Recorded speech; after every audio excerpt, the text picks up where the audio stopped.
As Dan already mentioned, we have been in a series called Big Answers for Big Questions because this year as a church we're so interested in taking our faith out. We're not interested in just keeping our faith... These guys on the sofa here, just seen them. Brilliant, we should meet here more often. We're not interested in keeping our faith just here in our own personal lives, in our small groups. We want to take it out, we want to share that faith with the world. And so we know that when we do that, we're going to be asked big questions. So how can you really believe in a God when there's so much suffering in the world? Or how can you really believe in any one God when there are so many other gods you could believe in? Or hasn't science disproved all of that nonsense? And so when we're asked big questions, we're going to need big answers. Now I just want to start by saying I'm so aware of the struggles that go along with this series. It's not necessarily the easiest series to follow. The Reason for God book by Tim Keller that we're reading in our small groups and the DVD content that goes along with that isn't necessarily the easiest to follow. And I just want to start by encouraging you. If you're someone who perhaps is struggling with that content, it's okay. It's okay. I know how it feels. I've literally just finished my degree in theology, and there were so many times where I just wanted to kind of go, nah, had enough. That's too tough. Don't want to deal with that. My sister's here today, who's done a degree in theology as well, and is probably just going, lightweight, what are you chatting about? But there were two reasons that made me carry on. The first is that I knew at the end of it would be so worth it. And the same is true of this series. Once we're at the end of it, it's going to be so beneficial that we have done it as a church. We will be so better equipped with responses when people ask us those big questions. The second thing that got me through is the support of so many people here in this church who have encouraged me and kept me going. If you were there last Sunday evening, we had Guy Miller sharing with us, and in about 20 minutes he brilliantly unpacked 1 Corinthians 13, and he showed us that we are a body, we're a team, we're all wearing the same shirt, and if one part of that body suffers, we all suffer. And so we're in a situation at the moment where if some of us are struggling with certain ideas, certain content that we don't quite understand, we all are, because we're one body together. And so it's not good enough for us to kind of say, well, some of us get it, some of us don't. And so what I want to encourage you is, if there are certain concepts that perhaps you are struggling with, ask questions. Do find out there's people who will be able to perhaps help you with that. If you don't know anyone who might be able to do that, I'll be at the connection zone at the end. Typically the guys who are preaching are friendly guys, a few exceptions maybe, but mostly they're happy to answer your questions. Anyway, so today we're not really looking at a big question. No one really asks this as a question. It's more of a comment that might be made. No one really believes in God anymore, do they? You know, it might be asked in terms of, well, that's just a thing of the past. You know, that's been and gone. We don't really need God anymore. We don't really believe in God anymore. I'm not entirely sure I agree with that. We're going to ask 3 questions to consider how we got to that place and where we go from here. We're going to ask, where are we today as a culture? We're going to ask how we got there, and we're also going to ask if we're okay with this as a church. So where are we as a culture? I would say we are an atheistic, rational-driven, spiritualistic, indifferent culture. I'd say rationality is perhaps the key thing that we are concerned with. Scientists are the prize stallions of our society. You often hear on the news something like, scientists are trying to discover. As soon as you say scientists, not just scientists now, as soon as you say scientists, it's a kind of, they'll know. Rationality is key on the agenda. Spiritual, surprisingly, to go along with that rationality, we are a spiritual society as opposed to a religious society. In recent years, there's been a marked increase in the amount of people who are interested in things like New Age spirituality, out-of-body experiences, Feng Shui, yoga, New Age sort of stuff that comes across. Find me an athlete at last summer's Olympics who, when being interviewed after winning their competition, didn't thank somehow some long-lost parent, grandparent, or second cousin who somehow is watching down on them. We're interested in spiritual ideas. There's not necessarily a method, perhaps a religious formula to that. And I think we too readily get rid of religious ideas. And I think I've been one of those, actually. I think we so readily say we're about relationship and not religion. And let me tell you, that's completely right. When religion is legalistic, law-based, works-driven, it is completely dead and it is completely pointless. Whereas religion that is commitment-based, around community, around supporting one another, about Christ's cause, the church, is a beautiful thing, and it's the best place to receive spiritual blessing, as opposed to a spirituality that kind of says, I need my next high, I need my next fill, I need something to get me through the day, which is so symptomatic, I think, of our culture. It's so typical that there are so many people who perhaps would say, I'm spiritual, I'm not religious.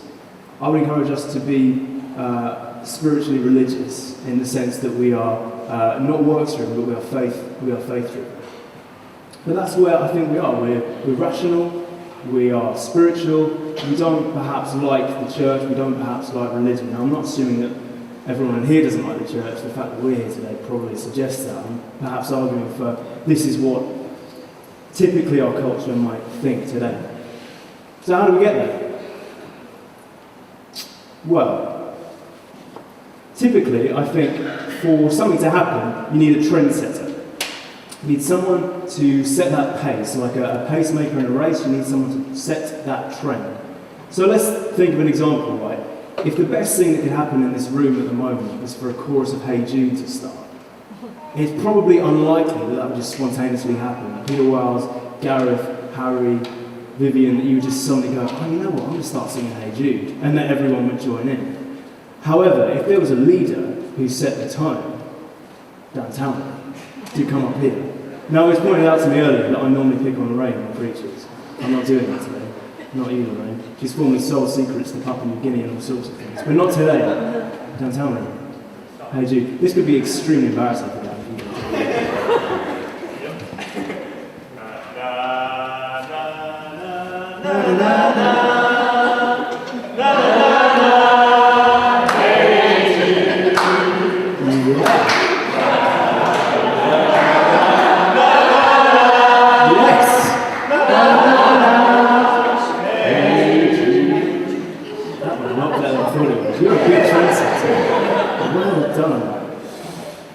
That probably wouldn't happen if we had just kind of expected it to happen, if nothing had happened. It needed someone to set the tone, as Dan did. I've written in my notes here, not a great tone, but nonetheless a tone. I have to take that back. What a fantastic tone. You're a good leader. Well done, Dan. I think the same is true of wider culture. There are certain individuals or groups perhaps who have set the tone for our culture today. Now, who might they be? I've got a few ideas. I'm not entirely convinced by many of them, but we'll go through some of them. First one, scientists perhaps. Maybe this guy. Maybe Richard Dawkins. Potentially, maybe. I mean, he sold a few million books. But that said, most of his followers are perhaps on YouTube, and I think his fellow atheists perhaps starting to turn against him, kind of go, you've lost some credibility because you're just a religious preacher now. So maybe Dawkins is a trendsetter, but not so much. Next one, maybe? How about this guy? How about politicians and government? Maybe. I mean, I think there probably is a tendency towards secularity in government, and that kind of does away with the religious aspects of things. But I think generally there's probably been a fair bit of distrust with politicians recently. I mean, turnout's not great. The last general election was only about 65%, and before that was 60%. Generally, if you look at the local council elections, turnout, the percentage of people who bothered to turn out to vote, it's only in its 30%. 30%. Maybe that's a comment on the system. But there are certain scandals as well, I think, that happen, aren't there? There's kind of expense scandals, driving point scandals, Biggotgate, Plebgate, whatever happened in all these things.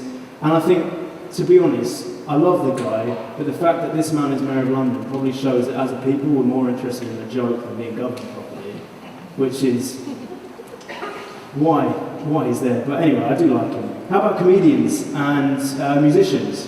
These people have the airtime in our society. They have the microphone. You see, they're the philosophers. They're the people who have certain ideas, who write certain lyrics, who put certain content out there, and we listen. So here's an example. My last preach on YouTube has 51 views. If you take out all the times that Duncan's watched that, that's only about 35 views from other people. If you go to Driscoll videos, Mark Driscoll, typically hundreds of thousands maybe.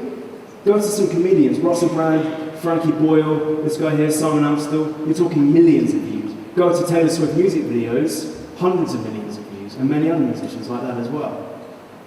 So they've got the airtime, they're the ones whose ideas are being put out there. Here's a guy, Simon Amstel, I think he probably sums up the attitude of today better than anyone else. Here's what he says: I don't want to attack religious people. It feels like a sort of unkind thing to do to attack religious people, because it's too easy and it feels like the battle's already been won. But it just feels rude, like you're at a party and someone says, oh, I'm a Christian, oh, I'm a Muslim, oh, I'm a Jew. It's rude there to say, oh, how ridiculous. I feel at this point we have to treat people with kindness, love and respect in the same way we treat a child at a party, running around saying, I'm a helicopter. And you can say, good for you, we're all having fun, I'm a choo-choo train.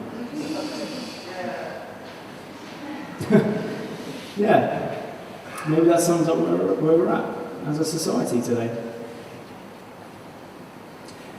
I don't particularly think it's these people though. I don't think they're the trendsetters for us. You see, I think they are perhaps a product of a trend that was already set, perhaps even hundreds of years ago. You see, I think the reason we are in this society today is for historic reasons. It's because of historic individuals.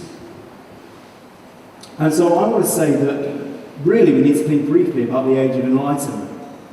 This is perhaps going to be verging on what Dan's going to talk about next week. Next week we're going to be treated to a talk on science, which I know many people are looking forward to, me included.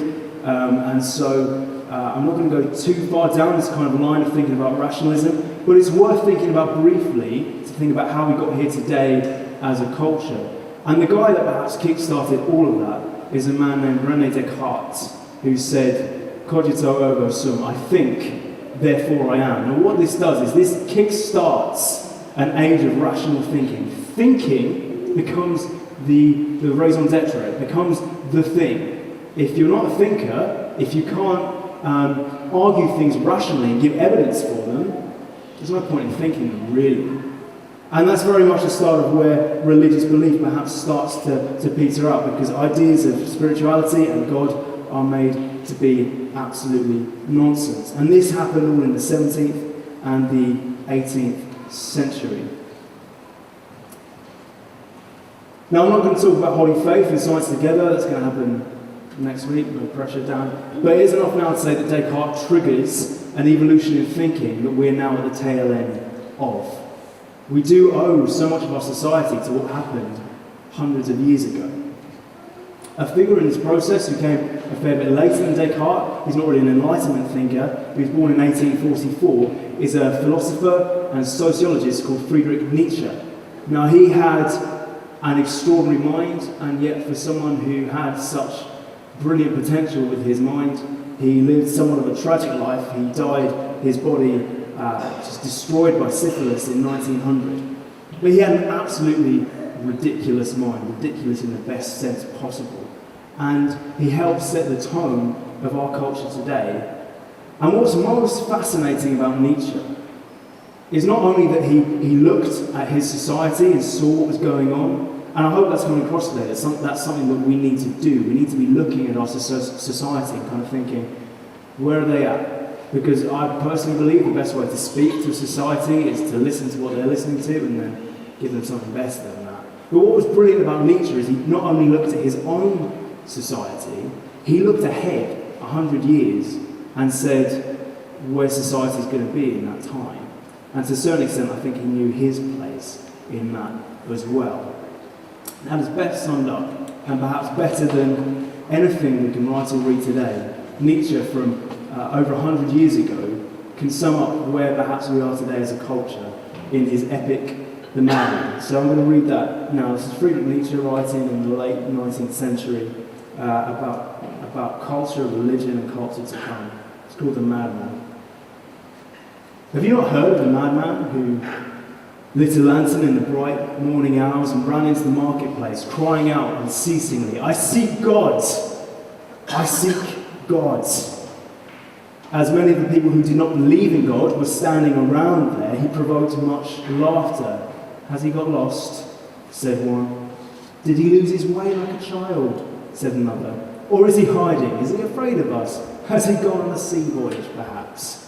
Thus they yelled and laughed. The madman jumped into their midst and pierced them with his eyes. "Whither is God?" he cried. "I will tell you. We have killed him, you and I. All of us are his murderers." But how do we do this? How can we drink up the sea? Who gave us the sponge to wipe away the entire horizon? What were we doing when we unchained this earth from its sun? Whither is it moving now? Whither are we moving? Away from all suns? Are we not plunging continually? Backwards, sideward, forward, in all directions? Is there still any up or down? Are we not straying as through an infinite nothing? Do we not feel the breath of empty space? Has it not become colder?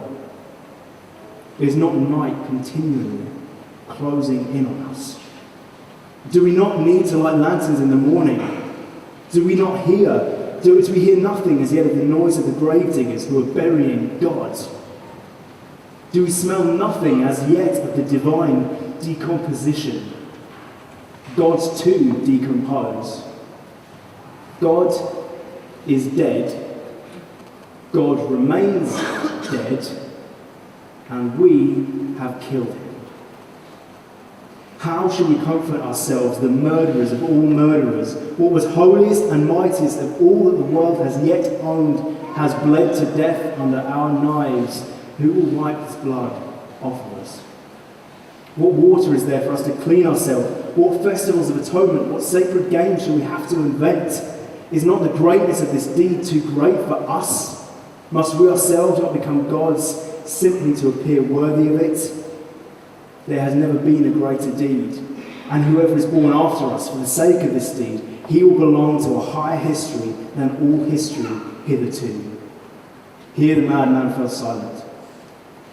He looked again at his listeners, and they too were silent and stared at him in astonishment.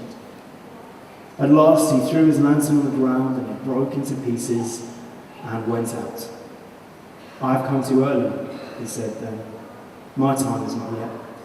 This tremendous event is still on its way, still wandering. It has not yet reached the ears of men. Lightning and thunder require time. The light of the stars requires time. Deeds, though done, still require time to be seen and heard. This deed is still more distant from them than the most distant stars, and yet they have done it themselves." It has been related further that on the same day, the madman forced his way into several churches and there struck up his Requiem Aeternaeum Deo. Led out and called to account, he is said always to have replied, "Nothing but, what after all are all these churches now, if they are not the tombs and sepulchres of God?"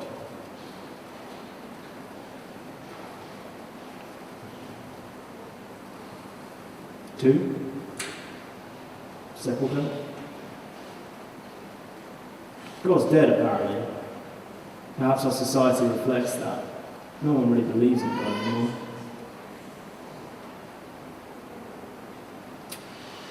Is God dead?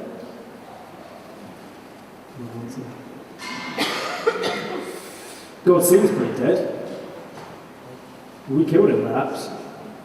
We being humanity. Rationalism and secularism deaded God. What festivals of atonement? Nietzsche's perhaps saying materialism, consumerism, financial prosperity, stuff, our hope, our atonement from being such awful people came from stuff. We replaced God with stuff and we replaced God with ourselves. We became the gods in this culture. And that's how we got here today. Nietzsche, along with many others, kicked off a process which we have inherited as a society. Many things have added to that process, but that's essentially how we got here. So are we okay with this? Third question, are we okay with this? I'm not. I'm not okay with running at Friedrich Nietzsche's pace. I'm not okay with culture setting the trend in the way it has done, because I think it's a bad trend. There's a certain element of the enlightenment thinking that I can deal with. I'm okay with rationality. I'm okay with holding that together with faith, as this man's going to tell us next week. I'm okay with that. Rationality, I think, is good, because I think we're called to love with all our God, with all our heart, soul, strength, and mind. It's not just an emotional thing. It's not just I know it in my heart. Don't get me wrong, that's the best thing about our faith. We are in a position where we can say, I just know in my heart, I know beyond any doubt that God not only exists, but He loves me so much that He sent His one and only Son to die on a cross for me. But on top of that, we've been blessed with a gift and an ability to think, and even more than that, an ability to worship our God with our minds as well. So I'm okay with rationalism. I'm not okay with the philosophies that can be built on top of that lead to a point of saying, rationalism says you're only going to die and there's nothing after that. So just live your life now in a way that just lives as a testament to that. I'm not okay with that, because here's the thing. God died. He died 2,000 years ago on a cross in Jerusalem. But here's the thing. He rose again. God died, but He rose again. And the entire New Testament screams the fact that we have a hope because God died and was resurrected. Let me show you just a few of the verses in the New Testament that are just overwhelmed by the fact that Christ rose from the dead. They're all going to appear on the screen with the verses next to them. We believe that Jesus died and rose again. Jesus said to her, I am the resurrection and the life. Whoever believes in me, though he die, yet he shall live. We were buried, therefore, with Him by baptism into death, in order that just as Christ was raised from the dead by the glory of the Father, we too might walk in the newness of life. And God raised the Lord and will also raise us up by His power. If the Spirit of Him who raised Jesus from the dead dwells in you, He who raised Christ Jesus from the dead will also give life to your mortal bodies through His Spirit who dwells in you. But in fact, Christ has been raised from the dead, the first fruits of those who have fallen asleep. Blessed be the God and Father of our Lord Jesus Christ. According to His great mercy, He has caused us to be born again to a living hope through the resurrection of Jesus Christ from the dead, to an inheritance that is imperishable, undefiled, and unfading, kept in heaven for you. For He was teaching His disciples, saying to them, the Son of Man is going to be delivered into the hands of men, and they will kill Him. And when He is killed, after 3 days, He will rise. God shows His love for us in that while we were still sinners, Christ died for us. And perhaps was fast becoming one of my favourite verses in all Scripture. I am the living one. I died. And behold, I am alive forevermore. See, the Bible screams it. Yes, God died. Nietzsche, you think you're a genius, you're an idiot. Of course God died. We've been telling you that for 1800 years. What are you doing? God died. Don't forget the crucial part. 3 days later, He rose again. If you have questions about the reliability of any of the Bible verses, listen back to Duncan's preach. I've already done it 10 times myself, so do listen back to it. If you have questions about the reliability of evidence, perhaps, that Jesus did rise from the grave, I can do no better than to point you towards the work of Lee Strobel, available at Storehouse, Watford. Shameless. Our entire lives are built on the truth that God died, but yet now He lives eternally. The world doesn't have to live for the pathetic nonsense hopes of consumerism, materialism, financial prosperity, or just general hedonism, physical pleasure. That concept that just says, get what you can from your 70 years here, doesn't matter after that. Just doesn't matter. The cross shatters all of that. Because there is an eternal hope that's brought through the resurrection of Christ, because on the cross he takes every other thing we've ever put our hope in and thoroughly shatters them. He loves you, he loved me, he loved us so much that he would send his only son to die on the cross. I don't know about you, I can't think of any scientist, philosopher, politician, comedian, singer who might do that for me. Especially if they don't know me. Maybe they would die for love of me, but they didn't know me. More than that, if I wronged them as I had done God, why would they die for me? They wouldn't. There's a stunning scripture, Romans 5:6, that says this: at the right time, when we were still weak, Christ died for the ungodly. For one will scarcely die for a righteous person, though perhaps for a good person one would dare even die. But God shows his love for us in that while we were still sinners, Christ died for us. So yes, again and again and again, God died. But the fact that God now lives has to set the trend for our culture. And look how many examples we can see of people who had that message and they went on to set trend in their culture. Maybe it wasn't the entire culture, but it was certainly their immediate culture around them. Look at Acts 17, you see Paul debating in the Areopagus with the Athenian philosophers. He was playing mind games with the intellectual titans of his day. He stood up against them. Look at Moses. He knew that God loved him and he knew that there was such a mission for God's people that he was willing to stand up and be bold against the political powerhouse of his day in Pharaoh of Egypt. Esther does the same, even though her voice would have counted for even less being a woman. Come to out of the Bible into history, perhaps into recent history from the death of Christ. William Wilberforce. He gave up any opportunity he had to become Prime Minister, to actually say, you know what, I'm not happy with the fact that souls, people, are being treated like cargo in the slave ships from Africa.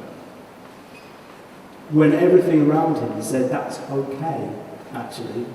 And yet he knew that fundamentally was not okay, and so decided, because his religious faith convicted him to do so, to set the trend for those people around him and make a real difference in this world. If the culture is the way it is because it's standing on the shoulders of some greats like Descartes and Nietzsche, we're standing on even greater shoulders yet. Because we're standing on the shoulders that took a cross and beat it. We're standing on the shoulders of Paul and Moses and Wilberforce. We're standing on those shoulders of people who have proved definitely that it is possible to be a trendsetter in culture, even if that culture all around you doesn't agree with you and says, you know what, for whatever reason, you're ridiculous. And that is so often what our culture can say to us. You're not rational minded, you're ridiculous. You believe in spiritual things, you're ridiculous. And yet there is no truth in that. Because I would want to say that vastly the reason culture believes that is not for any objective truth, it's actually because of the people who have set the tone historically leading up to that point, Descartes, Nietzsche. And so our challenge, my friends, is to set the tone ourselves. And let me encourage you, you don't have to be an intellectual heavyweight to do that. You don't have to be a Paul who can argue with the philosophers in Athens and hold his own. You don't have to reason with René Descartes or debate with Dawkins. All of us have the ability to love someone that much that we can put our entire heart into it and our entire lives into it. And that is as much a testament of loving God with everything we have as being able to think. And so let me encourage you in this series. We have to keep going. I know it's a struggle. I know it's not easy to just take that time out, perhaps especially in small groups at the end of a busy week or a busy day, and kind of go, how does this fit together? It doesn't really matter because I know it in here. We each have the ability to love God with our mind, so we need to do that. But just as equally, we have the ability to love Him with our hearts, and so we do that with everything that we can. And we need to be the trendsetters for our culture.